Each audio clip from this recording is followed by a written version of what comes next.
and it says we're live, so we'll get going. Cool. Andrew, thanks for joining me this morning on live. I put out a video. It was a video a few weeks ago, actually. I was sitting here in my office and said, I want to do some live interviews. Is anyone game for a chat? And you put your hand up, so thanks for that. No, my pleasure, mate. Thanks. So look, we've interacted a little bit on LinkedIn. A few videos of mine or a few videos of yours. Where are you at? What are you doing? What's your business? Cool. So I've actually been involved in the search engine optimization industry now for 12 plus years. I started my business 7 years ago, and it's sort of been an evolution. It's been an evolutionary process to get to where Amiga is. As a business owner, I've realized how unprepared I was to start a business because I made so many mistakes. I started doing so many things. I look back now, I think, wow, like what's to go with that? But generally, I love working with clients and being able to do SEO in the way that I believe it should be done. So allowing to start the business actually allowed me to do that. And it's been fun. It's been bumpy. And it's forced me to grow in so many ways that I never really thought that I could before I started. So 7 years you've been at it? 7 years I've been at it. Yeah. What made you do it in the first place? A conversation with my girlfriend at the time, who's now my wife. Because actually when I originally decided that the last agency I was working for, time was up, I actually was preparing to go and work for another company. But my wife said, like, are you sure you want to do that? Like, I'm like, well, I wouldn't mind giving it a crack, but I just don't think that I'm actually a business person or an entrepreneur, quote unquote. I'm just a marketer. She says, well, what do you got to lose by giving it a go? So I started APG Web Studios in 2012. And yeah, it's been incredible. It's been tough. And it's been something that it's also been really rewarding, even in the times when I failed badly. It's still been a time when I've learned so much. Yeah. And I learned a lot about myself. Even I always say to my wife now, like, even if the business sort of came to an end, the amount that I've learned is been incredible. You seem happy. You seem so happy. I'm very happy. It comes through in the videos that you put up too. It's interesting, you mentioned there that when you knew your time was coming to an end in your previous employed role, like how does that come about? What's a thought pattern to say, I think my time's up here. I've done all I can. It's time to move on. Well, I don't know. Like, I didn't feel like the doors were sort of opening.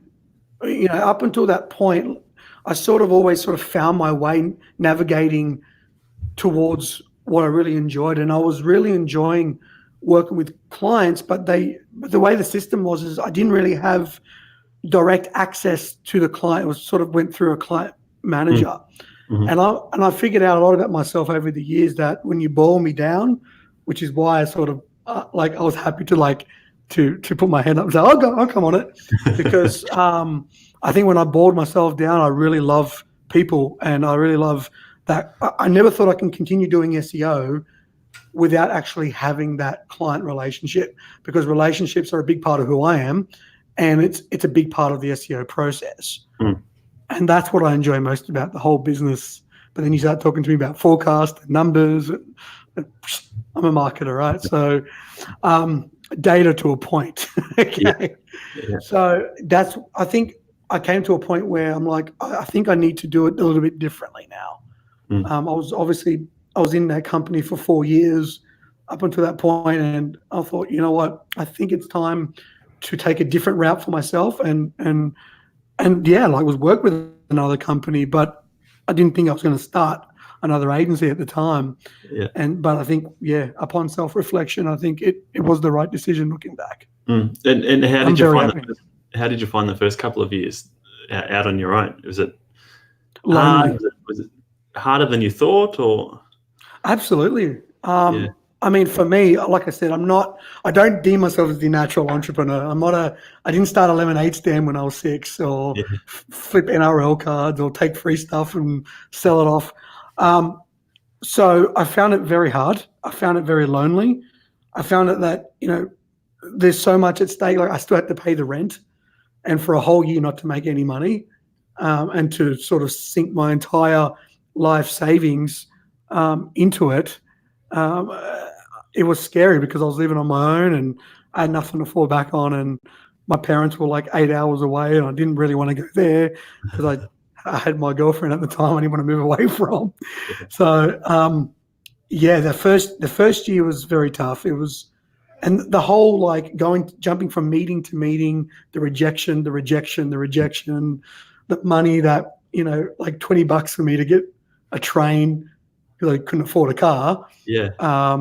And it was so much money to lose for me at the time, to jump meeting to meeting and realize I said so many dumb things with potential clients. I'm like, they're definitely not signing up. I wouldn't sign up if I was them. And like I think it's very hard. It was not. I should have probably even done a 6-month course before jumping into it. But it was hard, man. I think everyone that starts a business knows what it feels like. Yeah. And when you're as unprepared as I was, like You really feel like you really feel like you don't know what a balance sheet is or a profit loss statement before you start a business is not a good idea. Yeah. Yeah. And so you've learnt a lot along the journey? In the business, yeah. And I learned a lot from listening to other people. And I learned a lot from, the University of Hard Knocks, mate. Like even from my clients and how they run their businesses and being involved. Like, 'cause I love business. I figured out I have a really strong passion for it. Like I can talk about business till I'm blue in the face. There's only a very few topics that I can actually do that. And so I fell in love with the whole game, quote unquote. But it's a constant uphill. It's not like, I feel like marketing is in relationships, they're a little bit more what comes natural to me, but the business side of it all doesn't come natural. Yeah. And it's so, but I love it at the same time. Yeah. So, that's why I want to start a strictly business podcast where I can shut up and while the business owners, in particular, small business owners, are asking me marketing questions, they're also telling me how they run their business, telling me how they approach different things. And while they're coming on my show to sort of get some tips and tricks, and I'm also like secretly trying to learn exactly how they sort of operate and how they do things. And that's why I think it's going to be a good thing, hopefully, that I can launch next year. Yeah. So you've got plans to do your own podcast next year? Yeah, I've got 4 episodes up now, but I don't have an awesome streaming service, which goes back to what your original question was at the start. I definitely want to do more of that, and I'm definitely going to ask people to come on, which I have in the past, but unlike you, James, I wasn't successful in anyone actually putting their hands up to do it. So look, I just tried. So I'd had I got the live on LinkedIn a little while ago, and the first couple were just me talking. And I thought there's only so much of me just sitting in a room talking to a camera that either I can put up with or someone might actually watch. How about I ask a few people that are running businesses, might be a bit interesting, and we can have a chat from there. Awesome. So the world of SEO, how much has that changed in the 7 years that you've been running your business? Incredibly. SEO, everyone knows it's a fast-moving, fast-changing. We're at the mercy of an algorithm. We can't offer any guarantees, or Google says don't offer any guarantees. And it's really been an evolution in its own sense. But what I figured out, and my approach to it is, hang on, if we focus on the user, if we build strategies around what makes sense for our users, we're no longer catching up to an algorithm. The algorithm is catching up to us. And so I always thought that a lot of SEOs, and they talk about the algorithm a lot, and I'm very interested in those conversations from a technical perspective. I need to know what other SEOs think about different things and their perspectives on things. It makes sense for me to learn all that and listen to them. But I've always come at it from the perspective that it just makes sense to focus on the client's end user, their customer. Why do we produce content? Because it's an SEO thing, or because it's a business thing, and it's how we engage, it's how we consume content. Should we build links because it's great for our rankings? Yeah, kind of, but you probably should be getting links naturally because you have a great product that's going to send referral traffic and referral sales, and the rankings become a byproduct of because you don't get to the size of Facebook by a link building campaign, James. I wouldn't have thought so. No, so you build an intelligent business and brand, and you have a proposition that so many people find valuable. And what I love most about SEO, and I always say I'm a marketer first and SEO second, even if I've been doing SEO for 12 and a half years. I think that what's the most interesting part of it, and it comes back to who I am as an individual, and what I love to do is tell stories. And so I try to tell brands to think about SEO. It's not a sales tool; it's a marketing tool. And that's where a lot of sometimes the disconnect is when we talk to potential clients is SEO means rankings means sales. Yeah. Yes, there is a part of that is true, but it's primarily a marketing strategy.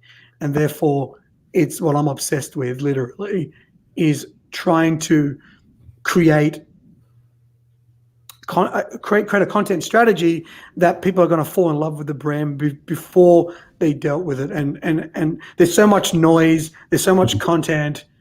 Creating great content is really only the beginning. And so that's why I try to help clients understand that. And so do you reckon you have to spend more time now educating people on what SEO is versus what you did 7, 10, 12 years ago, or is it the other way around? I think that's an interesting question. I think everyone will probably see it a little bit different. The one thing that, and when I got asked this in a seminar last year, I pretty much answered it like this: when the moderator asked, "Do you think that SEO value is still present?" Obviously, I'm doing it, so I still definitely think it's valuable. I think the difference between now and back then is clients understand the value of SEO. It's been a booming industry for a long time. It's very lucrative industry. Versus 12 years ago, people thought it was this black hat sort of something that we were doing behind a smoke screen and in the dark room and hacking Google. And my mum and dad thought I worked for Google. They couldn't even. Anyway, but now clients understand the value of it. I just think that it's changed a whole lot. That I tried to explain it to them from my perspective. That whether you sign up with me or you don't, here's why you should be doing SEO anyway. And it's better to do SEO yourself than do cheap SEO. What do I mean by that? Watch a few of my videos, find out what people are asking. Google tells you what people are asking and produce content. That's the fastest way to generate traffic to your site. And Google literally gives you the information on its own search results. And so it's better to start producing long form content because it will generate traffic, but also from a business perspective, it improves your trustworthiness and your credibility, and people start seeing your brand as you're educating the market, not just trying to put on the hard sell. Yeah. And I think, so the technical SEO is still very valid. The user experience is extremely valid. But when you're talking to a potential client on the phone, I don't want to start talking about canonicals and 301 redirects. And I want to think about what is their brand to them, and work out how does SEO fit in telling their story. Yeah. Okay. Yeah. So not getting in. Sorry? It's much bigger. It's a much bigger thing than just are you ranking on the first page of Google or not? Yeah, and they're very shocked, James, when I tell them you don't want rankings. They're like, I don't. I'm like, you don't want rankings. I thought that's what what do I want? was calling you for. Yeah, I've got 10 keywords, Andrew. I want to rank for these keywords. You don't want rankings. What do you want? You want sales. Oh, yeah, of course. And what's the difference? Well, not every keyword that you rank first for will deliver sales. We learned that the hard way. We would, when I was working with a large, I remember when I started in 2008, clients would want, these are the 10 keywords that we want. Okay, we'll get them on the first page and they'll leave after 6 months. Well, what was I supposed to do? Like, this is the objective. Yeah. But no, what they wanted, James, was they wanted to actually make money.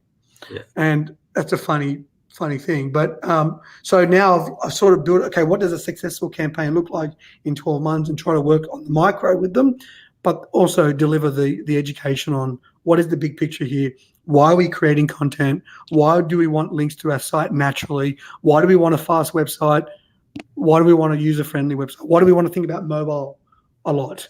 And basically be obsessed with how we use technology.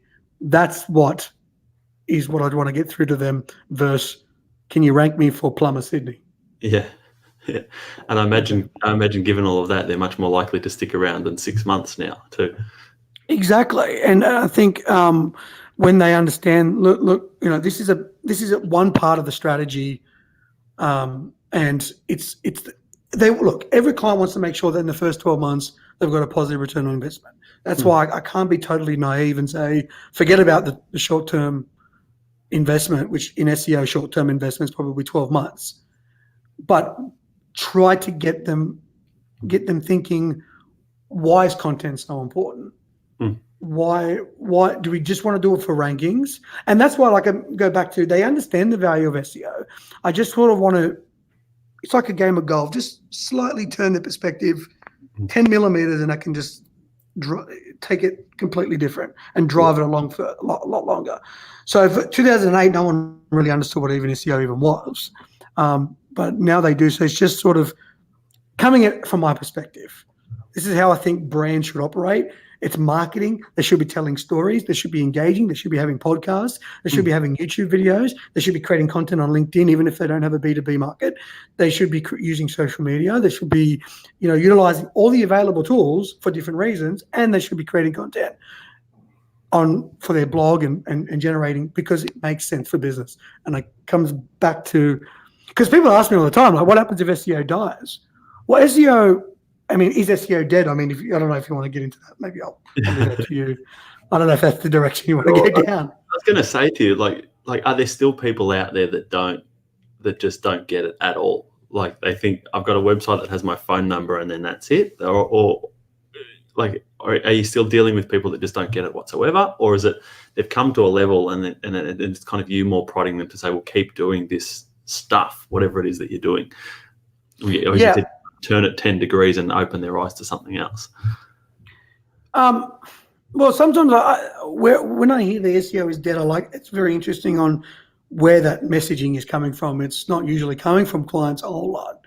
And so what I normally tell them is, if a client comes to me and says, you know, I heard SEO is dead, you know, what should I do about it? Should we continue it? And I say, well, listen, when someone tells you SEO is dead, my question is, what do you mean? Do you mean stuffing meta keywords is dead? Oh, sure, yeah, it's dead. You know, is the 2008 sort of behind the scenes manipulate Google's algorithm tactics dead? Yeah, I mean, I did a post, I think, recently on LinkedIn where I talked about this is what's dead with SEO. But SEO is, let's break the term down. Search, we've been searching for things before we even had a computer, right? We're searching for animals. We're searching for a whole range of different things. The search part, exactly. Searching will never die. The engine will evolve and the optimization process will adapt. And so SEO right now is alive on Google. But SEO is also, there's two ways to organize content, James: algorithmically or alphabetically. If it's alphabetically, we can't manipulate it unless you do what my dad did in 1994 and started a toolmaking business, Abco Engineering, which was AAA BCO, because you wanted to be first in Yellow Pages. Yeah. Right? That was the only way you can manipulate the alphabet, right? Alphabetic order. But if they say that even if Google dies tomorrow, people are still going to need to be searching. There's so much information out there. How is it going to be sorted? When I search for how do I clean my windows, that content is going to need to be delivered to you, whether it's a Google Home device, whether it's Amazon, whether that thing that Apple's making, like whatever it is, it's going to need to be delivered. So what I love about market and what I love about SEO is yeah, voice is coming. Voice is going to be a revolution. We're going to be sitting in our lounge rooms and asking for things and asking questions. And that's going to be a little bit different than how we search on desktop. And we can talk about all those different nuances and all the rest of it. But the search engine optimization is still going to be there because there's so much information to sort. So my computer keeps going dark. So right now, I mean, my mum knows that Google means searching. And when your brain becomes synonymous with your core service, you know you've made it. Yeah. So right now, people know to Google it, to Google it, to Google it. And so I talk about, well, someone needs to be number one and someone needs to be 50 million. So it's not dead. It's only going to die when our user behavior changes. And I think when someone says it's SEO dead, it's a lot of headline reading. No one's thinking about it deeply because you're still going to Google and typing in keywords every day. Everyone searches every day. Everyone's looking for a new TV every day or a new lawyer or a new accountant. People are looking. And if that moves away from Google and goes to voice, which I do think it will go, then that engine and optimization process will change, but we're still searching and content will still be relevant. Yeah. So did I answer that question? I don't know. Did I answer? I think so. You're certainly educating me. There's a whole lot to this that I didn't realize either. It's fantastic. So I guess plans for the future. So business is ticking along well for you now. Any iterations or changes or anything on the cards? Yeah. Well, I mean, I set up Omega Digital to be exclusive. So we try to work with one lawyer, one plumber, one builder, one real estate agent, and to really, and I did that because obviously it's good. It's a good business model, in my opinion, the exclusivity. But I did it because I wanted to make sure that we're continuously falling in love with the brands we work with. And when you work with just one, the focus is, even if you're only working on a certain amount of hours every month, you think about it all the time. You think about that industry and you think about your client. And I think, I don't think I'll ever deviate from that because I try to allow them to see us as not just an SEO agency, but someone who is innovative, who's thinking about the future, and becoming a big part, molding into their brand. And I don't think I'm going to deviate from that. I think I'm going to stay on that path. Was that what you were asking? Yeah. And so, but by the sounds of things, you're more targeting a kind of a smaller boutique business. You're not trying to employ 150 staff and thousands of clients and take over the world, that kind of thing. Yeah, and look, how SEO agencies and marketing agents want to do it is not for me to comment on. But when I see the messaging of we have thousands of clients, I don't know. For me, from a consumer point of view, I'm like, okay, cool. Where do I fit into that puzzle? Yeah. And maybe it does work. But for me, it's like I want clients to go, you know what? Omega doesn't have any other criminal defense lawyers, so we're going to work with them. I want them to feel like truly you're a part of family, and there's no other like you in this. And so I want to stay, as you mentioned, small and boutique, but being a business that's going to leave a legacy behind, and for that particular client to be like, I don't know. For me, I find it more valuable to have a client stay with us for 10 years under no contracts than have 1,000 clients. But that's just me. That's my perspective. And that's the beauty of owning and operating your own business. You can choose to be whatever you want to be. If you want to be this big, if you want to be this big, it's entirely up to you. Or if you change your mind along the way, you say, we started out being like this, but you know what? We're growing like this, and I'm happy. And who says that model can't grow anyway? But it's just I want Omega Digital to be truly reflecting on who I am. And again, relationships are big in the thing, and just to build the model around me, basically, to turn me into a machine, sort of. Yeah. If that makes sense. So that's definitely how we approach it, anyway. Yeah, good. And so if we're catching up, and I tend the last question for you, and we can get on with the rest of your day. If we're sitting here in 3 years' time, what would you have liked to have had happen for that to have been an amazing 3 years? Deliver value to the client. Our vision is to unleash their maximum potential. So in 3 years' time, if we've done that, then I've done what I set out to do. Yeah. And you can't the relationships that we have with our clients is absolutely amazing. And the more amazing it gets, the more pressure I feel like it has, because it becomes personal. Yeah. And so in 3 years' time, I want to look back and say, did we deliver? Did we reach their full potential? Because every business has a potential limited by the leadership, the staff, the business model. It's not our job to sort of question that. It's our job to unleash it and get to that limit, and to push them and to push them and to push them to the best that they can, based on the framework that they're operating within. Spot on. Bingo. Yeah. And it's, if I want to look back in 3 years and say, we did that to our best of our ability. Yeah. It sounds like you've got the passion to do it. So I'm not going to be surprised when you do. Thank you, James. Appreciate it. So yeah, that's what we love. That's what I'm absolutely obsessed with. And that, again, the relationships are a big part. And I think for me as a business person, I'm not a good business person, but the whole relationship component, I think clients do feel like, even because I think SEO, like the results go like this, right? They go up and down. And in the down patch, they want to make sure that the agency they're working with, the people they work with, care. And I think we're all people. We understand things don't always go to plan throughout, especially in 10 years. When you work with the same client for 10 years, you would be thinking you're a joke if I'm going to stand here and say the whole 10 years was brilliant. We didn't have any ups and downs. We had a lot of downs, right? Yeah. Yeah. And clients will stick by you if they feel like you truly care about them. Yeah. And that's what I've learned a lot in business. And don't fluff it, man. Don't pretend it's better than what it is. Don't. And I think that's what I love, keeping it real and being a part of their journey. That's what it feels like. We're a part of their journey. Yeah. And, and I think that's what I love about business for me. Yeah. Yeah. The relationships and the journey. Good. There's been a few comments in the live stream. There's a few people watching from around the world and saying hi and enjoying what you've got to say. So awesome. I think your passion shows. Awesome. Any questions? Have any questions?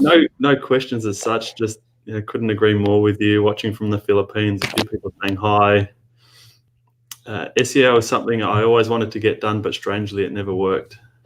Ali Muhammad, maybe you can follow up with him afterwards and sort him out. Yeah. Ask questions. Why didn't it work? It's interesting to know why. And actually, sometimes their questions can actually help me in future episodes because I love to figure out what people are searching for, because I want to turn that into content, because my audience is not SEOs. Even though sometimes maybe I get too technical and I got to pull it back because I'm losing the people. So any questions that they have actually help me, so I can deliver it. I can create a video and answer it to them, and then hopefully answer it for others. I'm sure they're not the only person asking the question either. Yeah, 100%. Yeah. Awesome, James. Yeah, good. Awesome. All right. Thanks, Andrew. Thanks a lot, buddy. Joining me. Thank you. Yeah.